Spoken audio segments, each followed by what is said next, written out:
او چې د جهنم دروازې ته ورغلم نبی علیہ السلام فرمایي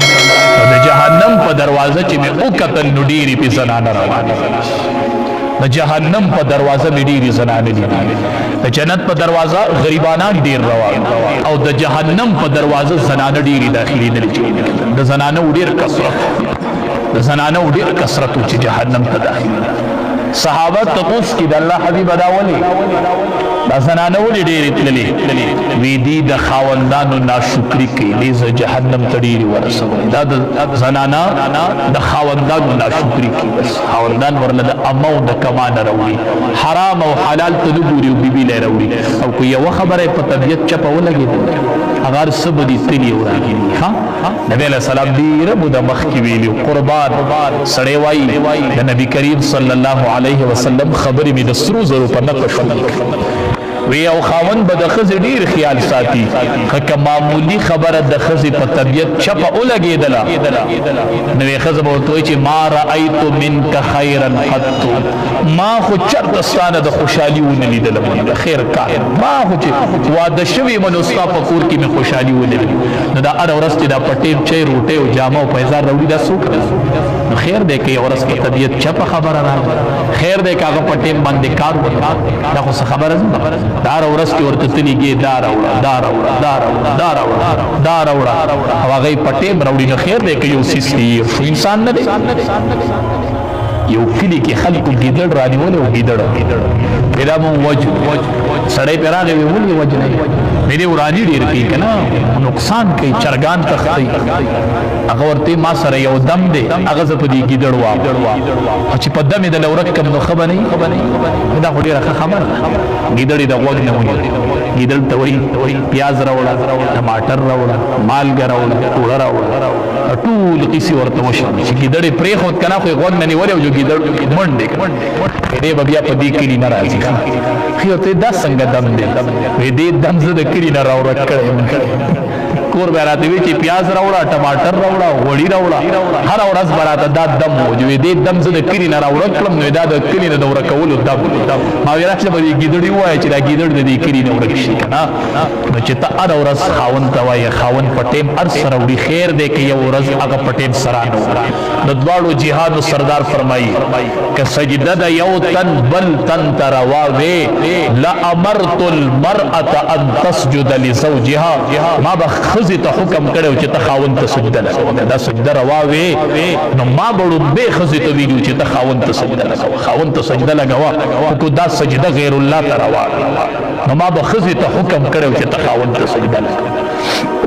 نبی علیہ السلام فرمایي ما ډېرې چې په جهنم کې ولیدلې نو ښځې ولیدلې ډېرې جهنم ته ښځې داخلي زنانو په دې حدیث سوچ وکئ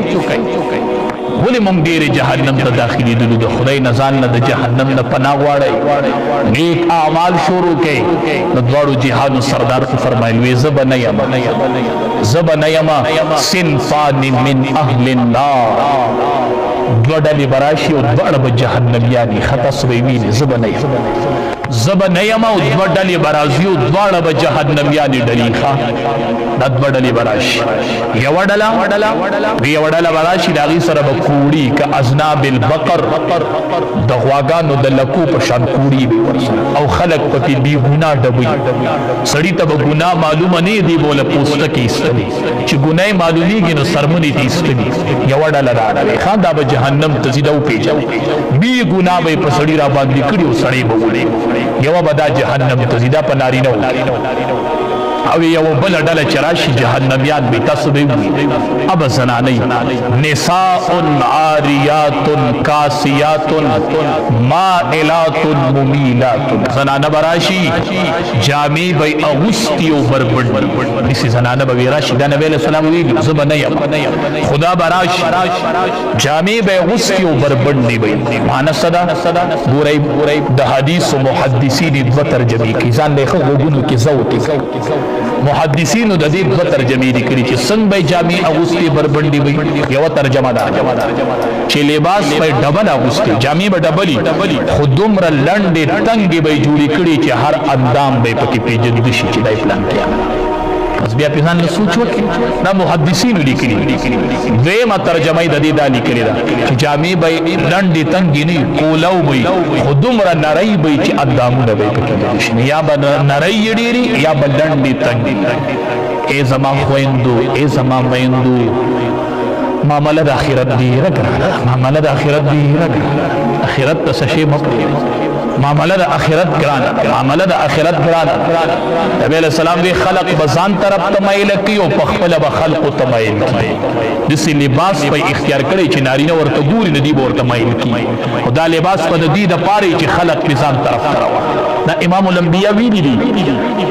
قربان د امام الانبیاء د خبرې نه چې کوم وخت کې وی دسی براش خو زه درته لومبې وایم چې دا جهنمي ډله ده چې پته درته لګي او یو بل نښه درته د دغې زنانو وښیم رؤوسهن کاسنمة البخت المائله سرونه به د اوښ د کوب په شان به ایستلي د اوښ د کوب په شان سر به تاسو لیدي زنانو دلته یوه چورټکه کړې او نری لوپټی پې ورچولي لیدي دي چې په لار روانې ته به وایي دا د اوښ کوب دی قربان د امام الانبیاء د خبرونه چې د سرو زرو په نقش سړي ولیکلې چې دا نبی علیہ السلام کله وی سرونه به داسې وي لکه د اوښ کوبو دلته به یوه غونټچه جوړه کړي او لوپټه به یې پې ورچولې دا چونټخ خو به سي رستو وي دا چونټخ به روان زه نه وایم دا بل مولي صاحب نه وایي دا د ټولې دنیا استاد د ټولو انبیاو امام نبی کریم صلی الله علیه وسلم ویلي دا ځان ته یادوئ زنانو چې دا پیغمبر ویلي دي او بیا یې وروستو څه وینه ویله وی دا زنانه چې کله وینئ نو دا جهنمیانې دي لم یجدن رائح الجنه په دې زنانو باندې د جنت بوی هم حرام دی بوی به پې د جنت نه لګي بوی به پې نه لګي او احادیث مبارکو کې راځي چې سړی د جنت او ستا ترمنځ 40 کاله فاصله ستا نه د جنت دومره لري کنه چې ستا او د جنت ترمنځ 40 کاله فاصله ته بدل ته بوی محسوسای چې دې طرف ته جنت ها د جنت دسی بوی دی د جنت دسی خوشبوئی ده چې هغه بر 40 تو کالو په فاصله کې دلته سړی محسوسای چې دلته جنت او نبی رسول الله فرمایي په دې زنانه وی بوی حرام دی بوی پی حرام دی زنانو دا اللہ کلام تو گورے دا اللہ کلام تو گورے دا اللہ دا دی کلام خاطر وکی یدنین علیہن من جلابیبہن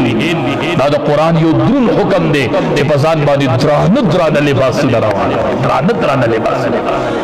وجود تا دران لباس نواغم دا وی اخرت سخت دیری گرانی اخرت سخت دیری گرانی دیری گرانی یدنین علیہن من جلابیبہن فزان دسی دران پڑھنی روا پدی بازو برقو زان مدوکا کوئی دیوی دا برقه دا زه ته د برقی تعریف کوم چې برقه څه ته وایي هغه بیا ګورئ که هغه تعریف ورته صادقېدو چې برقه به یو چې نه وجې نه به هر هغه برقه چې هغې کې د زنانه وجود موټاوالی او نریوالی او اندامونه نه معلومېږي اوس پې ځان له سوچ وکړئ چې دا به کومه برقه وي نو چې د زنانه زینت پټ کړي زنانه ښایست کړي پټ کړي دا برقه نو چې ښه د زنانه زینت ښکاره کړي نو دا برقه ده چې د زنانه ډول ښه سیوا کړي دا برقه نه ده دا برقه د څه دپارې چې د زنانه زینت او حسن پټ کړي پټ نو چې داسې برقه واغوندي چې ښه ول حسن سیوا کړي نو دا برقه نه ده بیا په دې ځان مه دوکه کوئ برقه دې دپاره د قربان بیبي فاطمه رضی الله تعالی عنها چې وفات کېږي نو تپوس کوي وایي ما به په کوم کټ کې اوچتوئ ما به په کوم کټ کې وړئ زنانه ورته وایي ما له داسې کټ وګورئ هغې وخت کې خو دا نه اوس راووتل دې جوماتونو کې م لیدلي دي داسې دغه چې جوړ سړی به کې دنده د مړي لاش کېږي او د پاسه پې کمبل واچوي بالکل د مړي پته پکې نه لګي که نه داسې جوړ دي هغې وخت کې خو دا نه و که نه د زنانه یې راټولې کړې وې ما له به داسې زنګو غونته وګورئ چې داسې د پاسه اوچتې داسې چې تاسو کله په ما کپړه واچوئ چې کپړه زما د وجود نه اوچت چې په ما نه چې زما د وجود موټاوالی او نریوالی پکې سکون ویني چلته او جنازه به د شپې اوچته کېږي چې زما د وجود موټاوالی نریوالی سکون ویني ځکه خو نبی علیه السلام فرمایي فاطمة سیدة نساء اهل الجنه فاطمه رضی الله تعالی عنها د جنت د ټولو ښځو سردار د جنت د ټولو ښځو سردار هغې داسې د وجود حفاظت کړی دسی وجود بچ کړی دی چې د مرګ نه پس وسره غم دی وي دسی کټ کې ملاش ور واچوي چې د وجود موټاوالی نړیوالي نه هېڅ خبر شي زنانو دسی ژوند تېر کړی چې کله د پردې حکم راغی او نبی علیه السلام بیان نو چې زنانه په بل چا کره په کور کې وي نو ماشومانو ته سوال جواب وکړو پرده راوړئ چې د دې کور وزونو چې مونږ پرده په ځان واچوي ځکه د الله حکم راغی با